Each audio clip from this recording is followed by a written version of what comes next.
Hi, I'm Christian Brindle with Christian Brindle Insurance Services. And I'm Glenn Shelton with Lead Heroes and Hire Heroes. And this is Taco Tuesday. Let's talk about insurance. This is a show all about growing your business as an insurance agent and bringing you up-to-date marketing trends. We have great guests. We have sales experts. We'll talk about all things pertaining to senior insurance and other lines of insurance. We're trying to help you grow your business, and we are excited that you are here to watch our content. If you enjoy this episode, make sure to like the episode, subscribe to any platform that you enjoy to listen on, make sure to leave a 5-star review if it allows it, and we'll see you on the episode. We'll see you in there. We are here! Hello! And welcome. Okay, this is technically not the first in-person Taco Tuesday because that literally happened a few days ago. But True.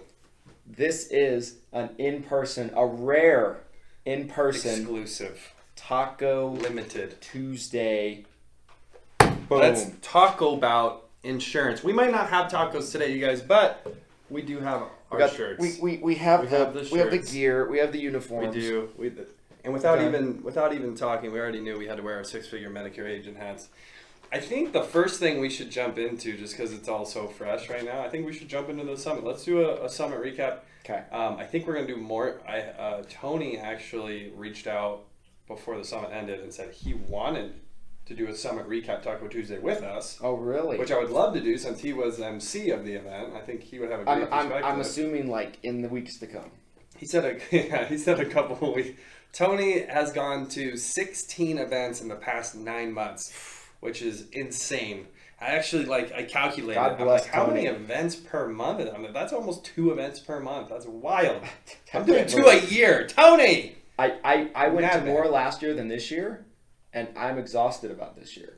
Yeah. Like legitimately, Yeah. I'm aged terribly. Yeah. Okay, It's just gonna get worse from here. but Tony's like shotgunning beers and taking shots and everything like. And Tony's the man. Tony's an animal. He's the GOAT. So I don't want to spend too much time recapping because I think Tony. I don't want to spend too much time. I don't want to spend too much time on Tony and pumping up his business, but no, I don't want to spend too much time on the summit because I think we're going to probably do a full episode dedicated to it. But yeah, I think what's warranted now is like first thoughts, first reaction to first day after the summit, first thoughts, maybe a pro con, maybe you give me like a highlight and like a negative. That might be fun. Yeah, definitely. So I think so.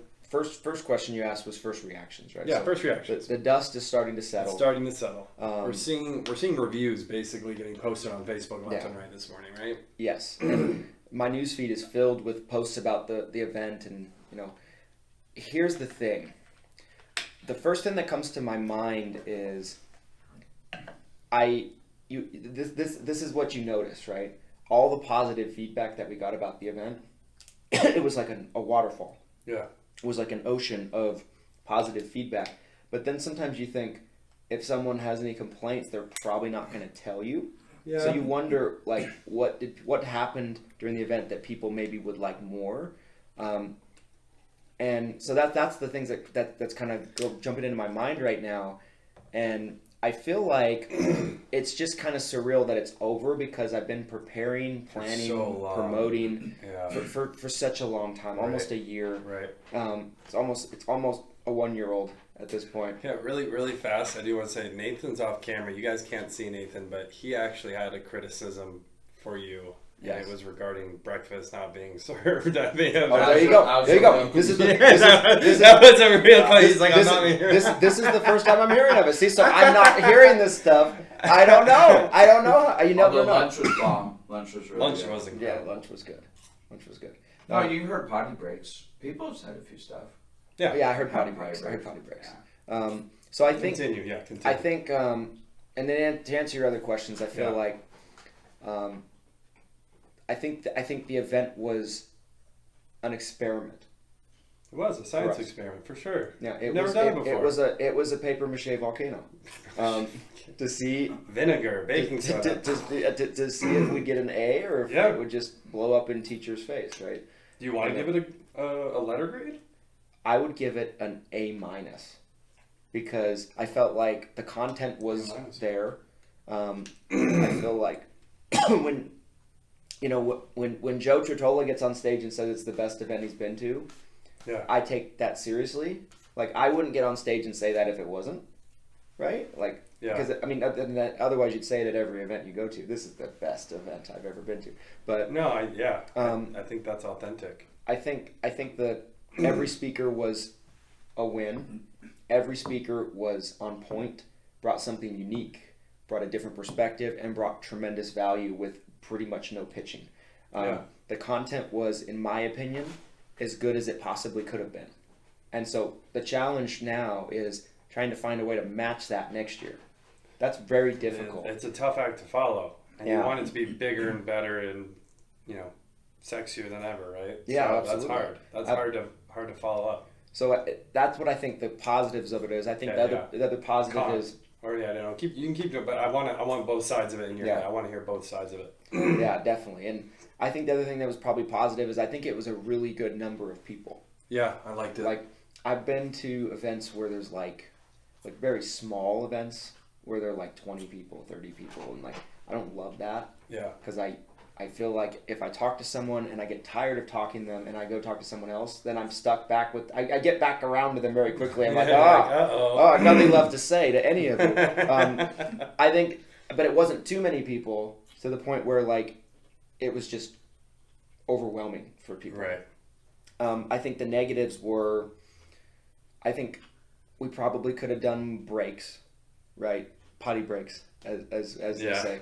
Turbo Tinkle. Shout out Josh Lustig. I think another thing we probably could have done better was figuring out a way for the speakers to have a timer at the front to where they could see how much time they had left, like on a screen or something. It would be cool to have like a clock in the back that starts or something. Yes, that would be really helpful. There was people too short, people too long. Right, and I was too short, so I'm culprit number one. But so I feel like that's something. I feel like the hotel was good. Yeah. But we had bumps and bruises along the way with the hotel, and I can say this now because it's over. And we're not using them again next year. The hotel was fine. Yeah, I'd say 90 out of 10. But here's the thing. 9 out of 10. Here's the thing. Like we make arrangements with the hotel.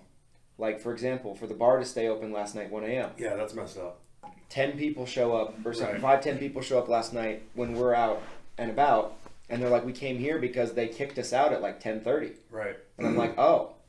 Well, I'm like, that's shitty, and I felt like the hotel staff was good, but they weren't great for us. I mean, my interactions were pretty great, but I'm sure it's hard because it's like, is there you're trying to like compare to what, perfection? Like, of course, and that's always what you aim feasible, for, right? Yeah, of course. But if I'm being authentic of what I feel like went wrong, or what I would like to see be different, that's what comes to mind. And I'm being incredibly raw with you guys right now. Yeah.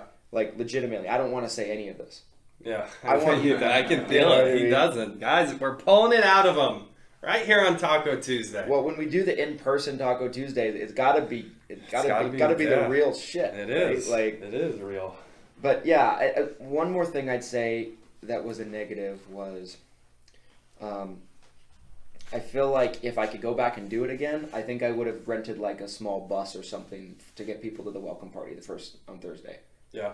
I would have done that over again because I was thinking about it, but ultimately I just decided not to do it, and I kind of regret that. Everybody got there. Yeah. Everything was fine, I don't think that was a deal. I don't think it was a big deal. It was just a little tiny. I'm nitpicking at this point. Yeah, very much so nitpicking.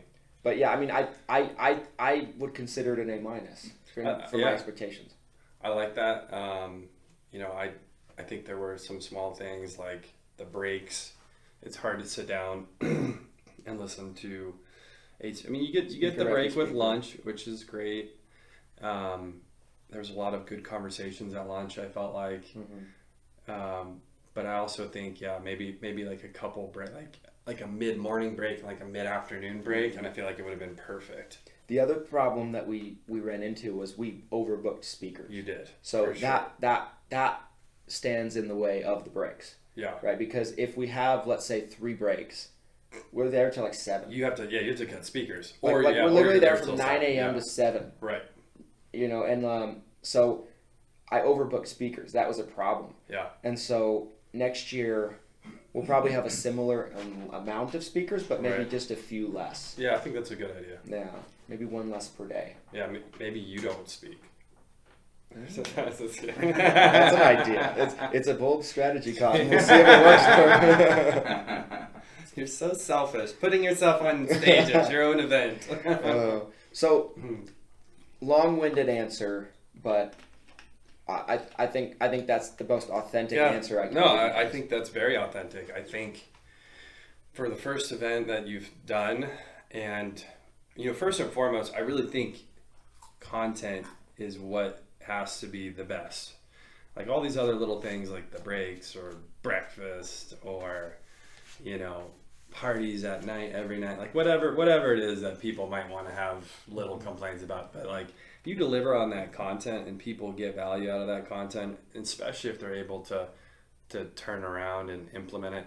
The funny part is that kept coming up, and I said this in my talk, it's just talking about like ROI, like if you spend this much money, you should be able to get this much money back. The money machine. Almost, I felt like there were so many people who talked about that. Mm-hmm. And it might sound cliche, but then the reality is that if you implement what they said, whether it's me or, I'm pretty sure Josh Lustig, Eric Fierro, there were several people that kind of referenced this, Justin Thomas referenced this, what would you do if I gave you $1 and you give me $1, I gave you back $4. How many times would you want to do that? And it sounds cliche and it sounds almost like scammy to say it, right? And then again, I'm saying like I said this too, but the reality, from stage, like I understand, like it seems, it almost sounds like false promises, I guess, because it sounds too easy. It sounds too good to be true, right? Why that is, but the reality is if you implement it and you follow a strategy. And yes, it's going to fluctuate. It's not always going to be the ROI that you want, but you're also going to probably get ROI that's even better than you anticipate. Mm-hmm.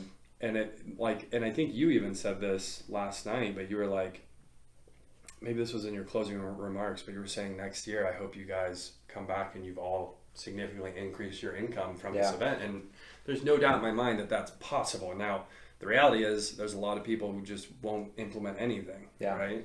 One thing that comes to mind, and I heard someone say this, someone we mentioned a lot. I'm not going to do it, but probably should just say it. About content.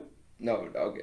I'm moving on to the point. Okay, so go to the point. I think I lost you, but okay, so it's really, really true what I've heard about events. Sometimes you can go and people will get 85 ideas, and they can't implement them all. Right. And they end up getting overwhelmed and they do nothing because they don't know what to focus on. Yeah.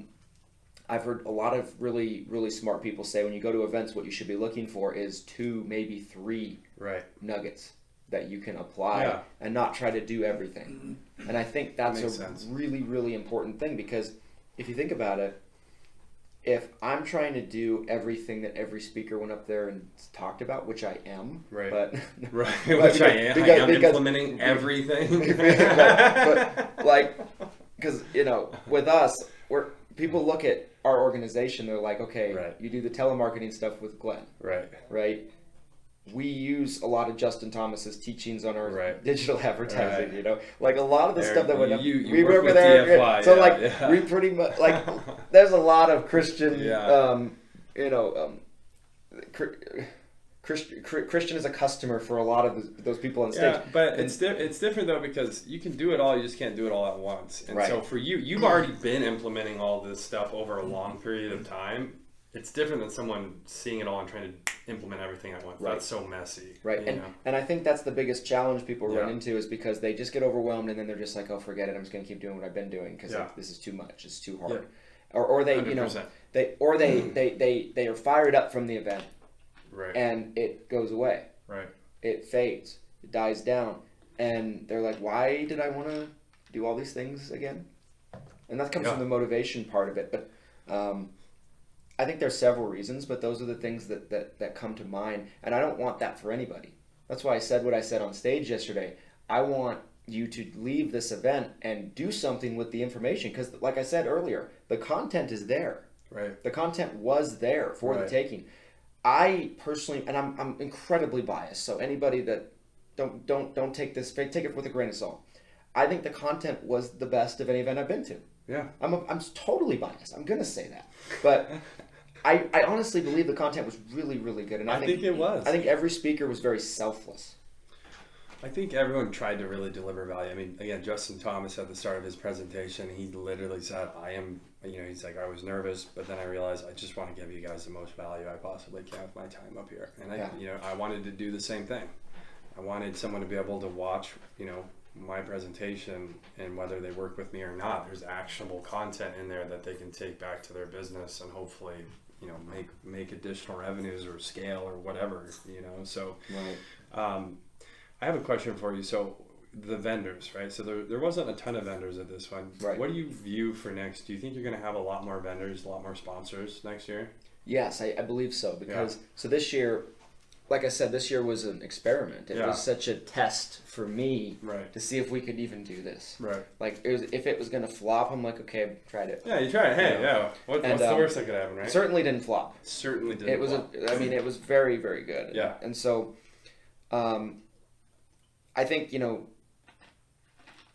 not going to say what I'm going to say. I'll tell you off camera. But there's a lot of this going on, okay? I don't want to get myself in trouble. On track. But we capped it at 10 vendors this year. Yeah. 10 sponsors. Yeah. And the reason why I did that was because, for one, I don't think we had a lot of room up there. No, you really couldn't fit it. But again, different venue next year. Bigger. You can expand for sure. And I also wanted to give my attention to the sponsors we had. Yeah. And make sure that we're promoting them, make sure that they're feeling happy, so that way they want to come back next year. Building those relationships. Yeah, and that was very important to me. I was more worried about, like, because you guys were sponsored. I was more worried about your guys' value than us making additional sponsorship money. I was more worried about that. And I appreciate that. I mean, I think the event, like, the size of it was perfect for the location and for the first, like, and if I were to give it I think an A-, a 90 out of 100 or a 9 out of 10, however you want to put it, there's some really small things that I think, you could have done differently. But, I think that was a pretty great recap, I feel like.